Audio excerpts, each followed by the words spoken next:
আতশবাজি ফুটিয়ে 31st night উদযাপন করা হয়। এরাতে মাদক ও নারী ঘটিত নানা অনুচিত কাণ্ড হয়ে থাকে। আতশবাজির কারণে মাঝে মধ্যে দুর্ঘটনাও ঘটে। যারা এসব উদযাপন করে তাদের প্রতি আপনার বার্তা কি? রাতে থালা বাসন না ধুয়ে রাখলে কি বরকত কমে যাবে? ফজরের নামাজ পড়ে আমি ঘুমিয়ে পড়ি, এতে কি আমি গুনাহগার হব?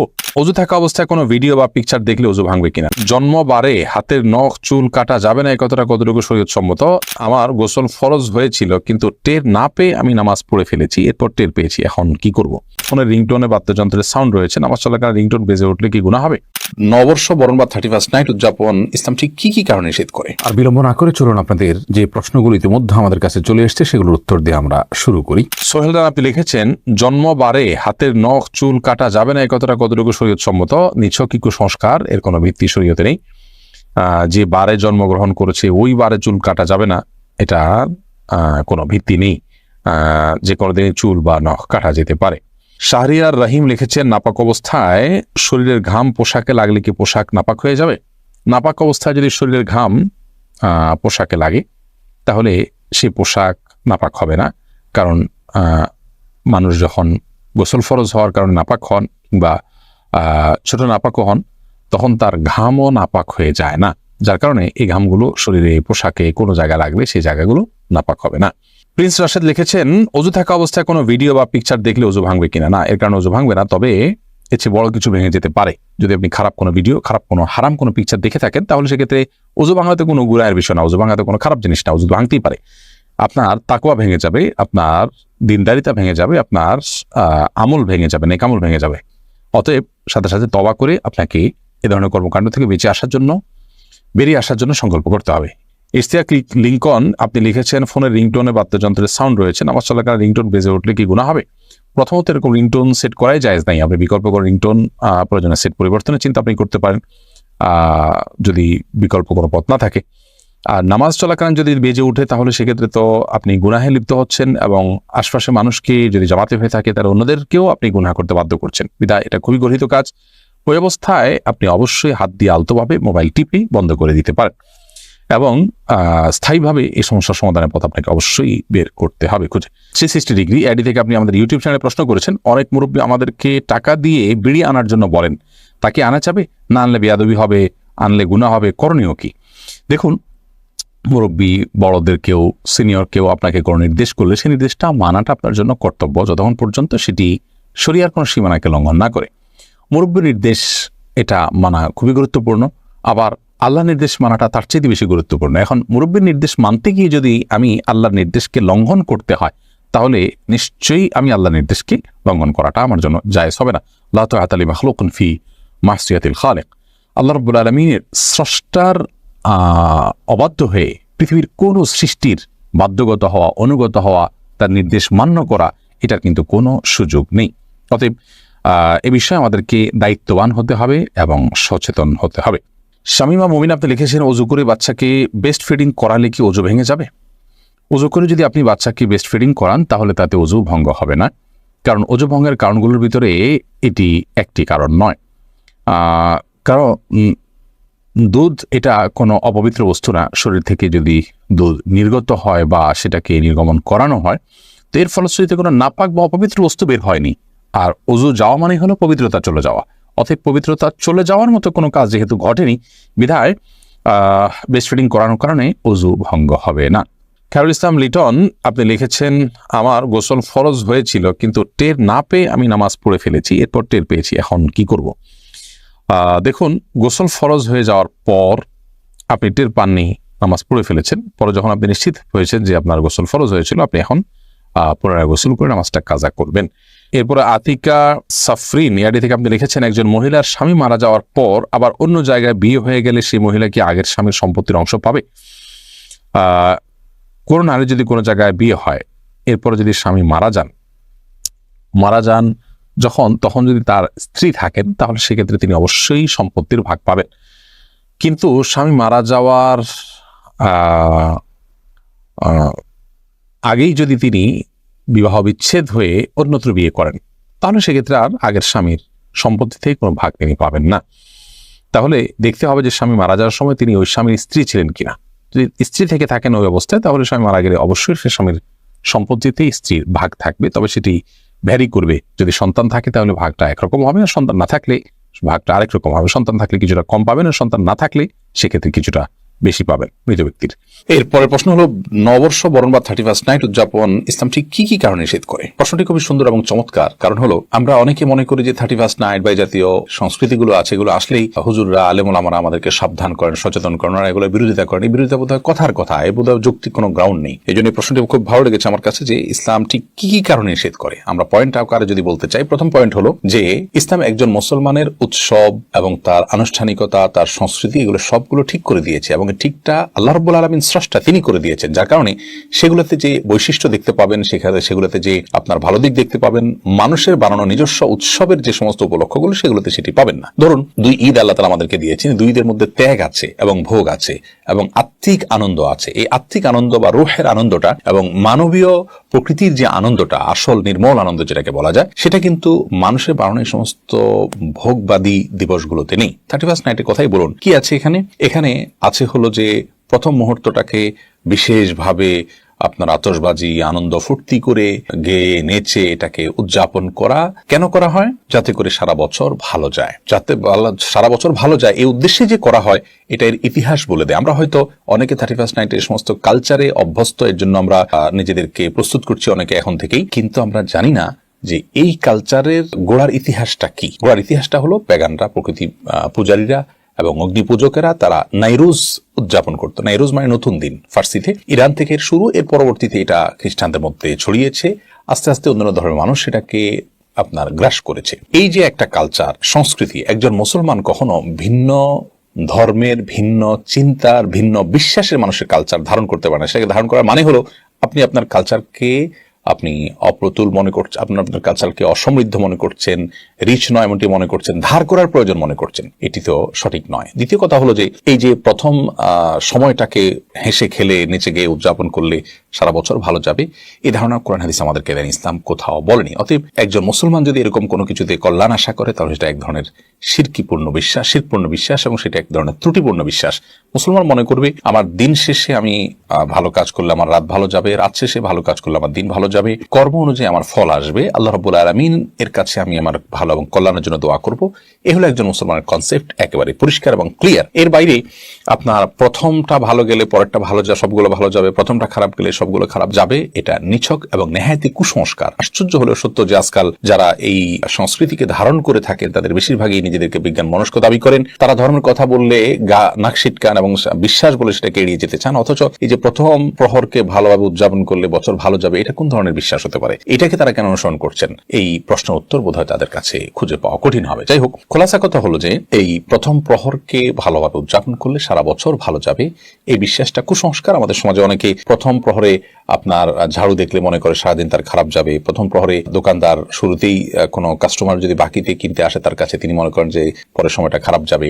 এই যে মানে সংস্কৃতিগুলো, কুসংস্কার জন্য যে বিশ্বাসগুলো, এগুলো ইসলাম এলাও করে না। ঠিক একইভাবে প্রথম প্রহর ভালো গেলে সব ভালো যাবে, এটাও ইসলাম এলাও করে না। দ্বিতীয়ত, আমাদের তরুণরা আজকাল এবং গোটা সমাজে আমরা আজ ভোগের মধ্যে হাবুডুবু খাচ্ছি।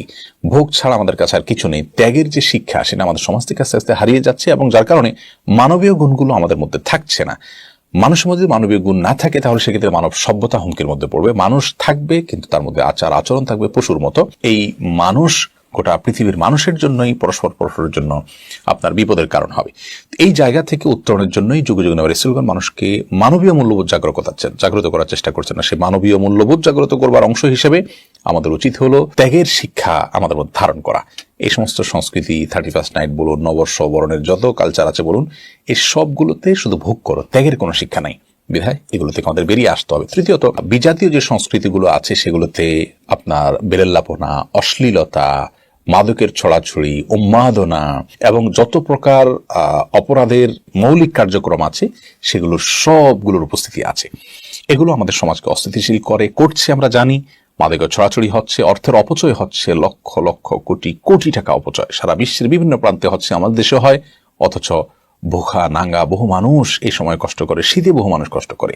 অতএব একটি বিজাতীয় সংস্কৃতিকে আমদানি করে এনে সেটাকে আপনার উদযাপনের যে কালচার আমরা দেখতে পাচ্ছি, এটা মূলত আমাদের এক শ্রেণীর বাণিজ্যিক সাম্রাজ্যবাদ এর ধ্বজাধারী যারা, তারা মূলত গোটা পৃথিবীর মানুষের পকেটের টাকা কুড়ানোর একটা মাধ্যম বানিয়েছে। সবার কাছ থেকে কিভাবে টাকাটা কালেক্ট করে নিয়ে আসবে, সবাইকে আবেগে বোধ করে দিয়ে বিভিন্নভাবে খরচের উপলক্ষ তৈরি করবে, আলটিমেট বিজনেসটা তাদের হবে। বড় বড় 5 স্টার হোটেল বলেন, বড় বড় অন্যান্য প্রতিষ্ঠানগুলো বলেন, তাদের এখানে million million billion billion dollar বাণিজ্য এর মাধ্যমে এই মৌসুমে তারা উপার্জন করে থাকেন, সাধারণ মানুষের মধ্যে আবেগ উতরে দিয়ে। এর পাশাপাশি মানুষের আবেগকে ভোতা করে দিয়ে, ইমানি চেতনাকে ভোতা করে দিয়ে শয়তানের এজেন্ডা বাস্তবায়ন করা হয়। আল্লাহ তাআলা আমাদেরকে এই সমস্ত সংস্কৃতি থেকে বেঁচে থাকার তৌফিক দান করুন। মোতালেব আপনি লিখেছেন, বিয়ের অনুষ্ঠানের জন্য গরু কিনেছি, সেই গরুতে সন্তানের আকিকার নিয়ত ও একসাথে করা যাবে কিনা? বিয়ের অনুষ্ঠানের জন্য গরু কিনেছেন, গরুর গোশত সংগ্রহ করবেন, পাশাপাশি সেখানে আকিকা নিয়াত করবেন, এটা অবশ্যই শুদ্ধ হবে না। আকিকা এবং আপনার গোশত খাওয়া এই দুইটাকে এক পশুর মধ্যে আপনি একত্র করাটা সঠিক হবে না। আব্দুল হালিম আপনি লিখেছেন, নামাজের প্রথম বৈঠকে দুরুদ পাঠ করে ফেললে কি সাও সেজদা দিতে হবে? নামাজের প্রথম বৈঠকে যদি আপনি দুরুদ পড়ে ফেলেন, তাহলে সেক্ষেত্রে হানাফি মাযহাব অনুযায়ী আপনাকে সেজদা সাও দিতে হবে। যদিও এক্ষেত্রে হাম্বলী মাযহাবের উলামা ইকরাম, সৌদি আরবের উলামা ইকরাম তারা ভিন্ন মত পোষণ করেন, তারা বলেন সেজদা সাও দিতে হবে না। তো হানাফি থট অনুযায়ী বাংলাদেশ বিষয় হানাফি মাযহাব ফলো করেন, সেই হিসাবে সেজদা সাও দিতে হবে।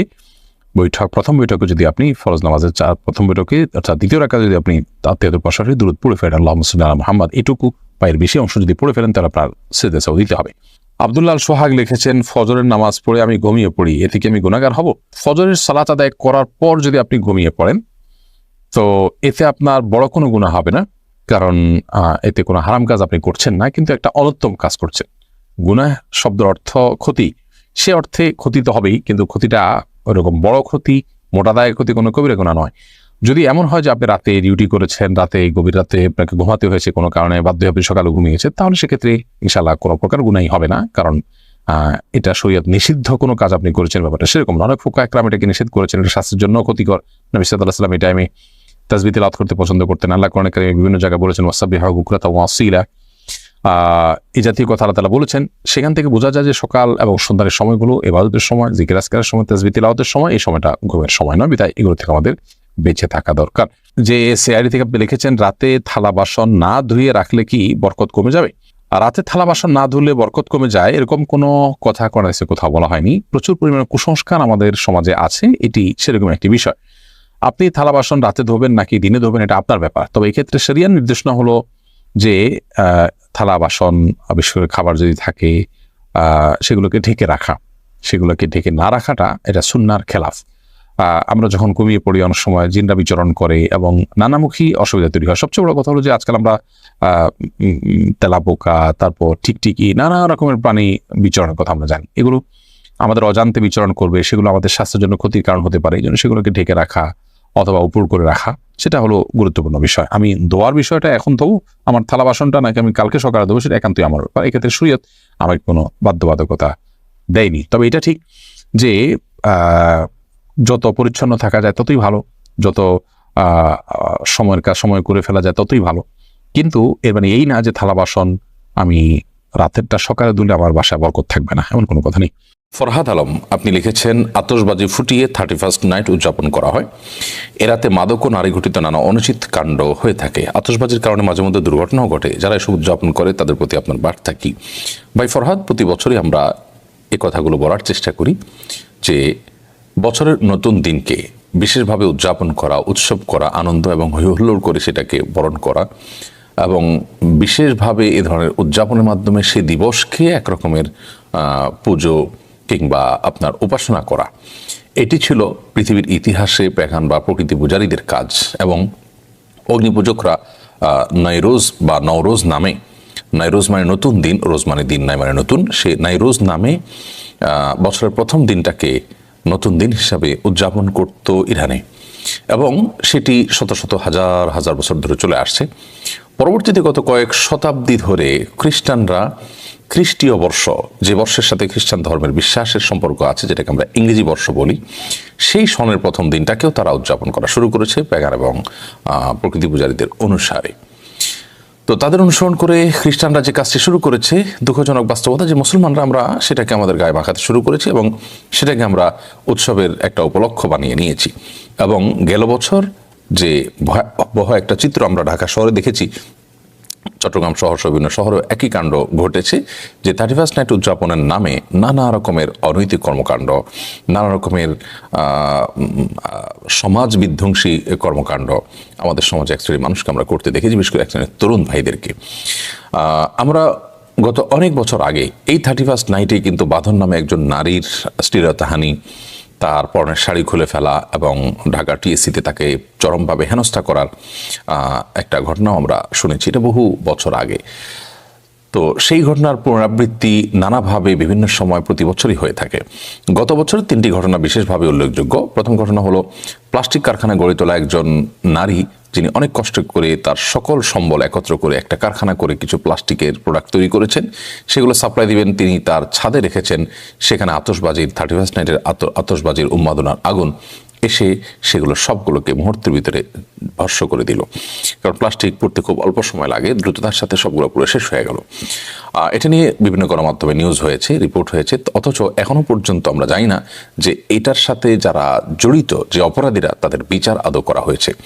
সেই সাথে আমরা গত বছরের আরেকটি মর্মান্তিক ঘটনার কথা জানি, যে আতশবাজির বিকট আওয়াজে একটি শিশু, বাবা মার আদরের সন্তান, অসুস্থ হয়ে পরবর্তীতে মৃত্যুর কোলে ঢলে পড়েছে। এটা আদালত পর্যন্ত বিষয়টা গিয়েছে এবং এই ঘটনায়ও দেশের বিভিন্ন গণমাধ্যমে নানা রকমের রিপোর্ট এবং প্রতিবেদন প্রকাশিত হয়েছে। এরও কোনো বিচার হয়েছে আমরা জানি না। ঠিক একইভাবে গত বছর একটা ভিডিও বেশ ভাইরাল হয়েছিল, যে অনেকগুলো পাখি তারা আতশবাজির যে উৎকট উৎসব 31st নাইটে হয়েছে, সেটির কারণে গোটা আকাশ যখন প্রকম্পিত হচ্ছে এবং আগুনের কালারে লাল হয়ে পুরো আকাশ রক্তিম হয়ে যাচ্ছে এবং মনে হচ্ছে কোনো যুদ্ধ চলছে, যুদ্ধক্ষেত্র এরকম একটি জায়গা। তো এই বিকট আওয়াজে এবং আতশবাজি এবং ফানুসের কারণে পাখিগুলো দিক বিদিক ছুটোছুটি করছিল এবং বেশ তাদেরকে ভীত সন্ত্রস্ত এবং কঠিন একটি পরিস্থিতির মধ্যে তারা আছে সেটি দেখা যাচ্ছিল। তো এই ধরনের নানা রকমের আপনার বিষয়গুলো, আপত্তিকর এবং মর্মান্তিক ঘটনাগুলো একের পর এক ঘটে চলেছে এই 31st নাইটকে কেন্দ্র করে। তাছাড়া এই রাতকে উদযাপনের জন্য বিদেশ থেকে কোটি কোটি টাকা, মিলিয়ন মিলিয়ন টাকা ব্যয় করে নর্তকী এনে ঢাকা শহর, চট্টগ্রাম, কক্সবাজার বিভিন্ন হোটেলগুলোতে নানান আমোদ প্রমোদের আয়োজন করা হয়, যখন দেশে বহু অভাবী মানুষ কষ্টে ধুঁকছে, দ্রব্যমূল্যের কষাঘাতে কষ্টে আছে, শীতের মধ্যে শীত বস্ত্র নেই শীত নিবারণ করার মতো। এই সময়টাতে তাদের সাথে তামাশা করা হচ্ছে এমন একটা বিষয় নিয়ে, যেটি এদেশের মানুষের না ধর্মীয় কোনো সংস্কৃতি, না এদেশের অঞ্চলের কোনো ধরনের আঞ্চলিক সংস্কৃতির সাথে যার কোনো সম্পর্ক আছে। 31st নাইটের মতো একটি বিজাতীয় সংস্কৃতি, সেটিকে আমদানি করে দেশে সেটাকে এইভাবে প্রতিষ্ঠিত করার জন্য এক শ্রেণীর মিডিয়া, এক শ্রেণীর কর্পোরেট ব্যবসায়ীরা তাদের স্বার্থের কারণে, তাদের সামান্য 2 পয়সা ইনকামের জন্য তারা আমাদের উপর সাংস্কৃতিক আগ্রাসন চালাচ্ছেন। আমাদের তরুণ বন্ধুদেরকে এই বিষয়গুলো বুঝতে হবে। তাছাড়া নতুন বছরের আগমন যদি আমাদের আনন্দের কারণ হয়, তাহলে যে সময়টাতে আমরা নতুন বছরকে সেলিব্রেট করছি, ঠিক তার কয়েক মুহূর্ত আগেই তো একটি বছর শেষ হয়ে গেল। যার আগমন আনন্দের কারণ হয়, তার বিদায়টাও তো বেদনা এবং কান্নার কারণ হওয়ার কথা। আমরা নতুন বছর আগমনে যদি আনন্দ করতে হয়, তাহলে আমাদের এই বছরটি যেটি চলে গেল সেটির কারণে তো আমাদের কাঁদা উচিত, কারণ একটি সুযোগ আমাদের জীবন থেকে হাতছাড়া হলো এবং আমার জীবন থেকে একটি বছর খসে পড়লো। আমার অর্জন এর ঝুলিতে কি আছে না আছে সেই হিসেব আমাদের মেলানো দরকার। অতএব এই সমস্ত দৃষ্টিকোণ থেকে একজন বিবেকবান যুবক, একজন বিবেকবান মানুষ কখনো 31st নাইটকে সেলিব্রেট করতে পারেন না। অ্যাজ এ মুসলিম এটি করতে পারেন না, অ্যাজ এ বাঙালি তিনি এটা করতে পারেন না, অ্যাজ এ বাংলাদেশি তিনি এটা করতে পারেন না। সেই সাথে একজন ন্যূনতম সভ্য ভদ্র মানুষ হিসাবে এটি করতে পারেন না, কারণ রাত 12টা 1 মিনিটে আপনার বিকট আওয়াজে আপনার আনন্দ উৎসবে আশপাশে মানুষের ঘুম হারাম করবে এবং ভয়ঙ্কর একটা পরিস্থিতি তৈরি করবে, নানান বিপদের কারণ হবে, আপনার ঈমান নষ্ট হওয়ার মতো বিষয় হবে। বিজাতীয় সংস্কৃতি অনুসরণের মাধ্যমে তাদের অন্তর্ভুক্ত হবেন আপনি হাদিসের আলোকে, এটি কখনো আমরা করতে পারি না। আসুন আমরা বিজাতীয় সংস্কৃতিকে বর্জনের ডাক দেই এবং আমরা শুরু করি নিজেদের থেকে। একসময় ইনশাআল্লাহ সমাজ পরিবর্তন হবে, আর সমাজ অন্তত পরিবর্তন না হলেও আমি নিজেকে পরিবর্তন করি, আমার আশপাশটাকে পরিবর্তন করার চেষ্টা করি। আল্লাহ আমাদেরকে তৌফিক দান করুন।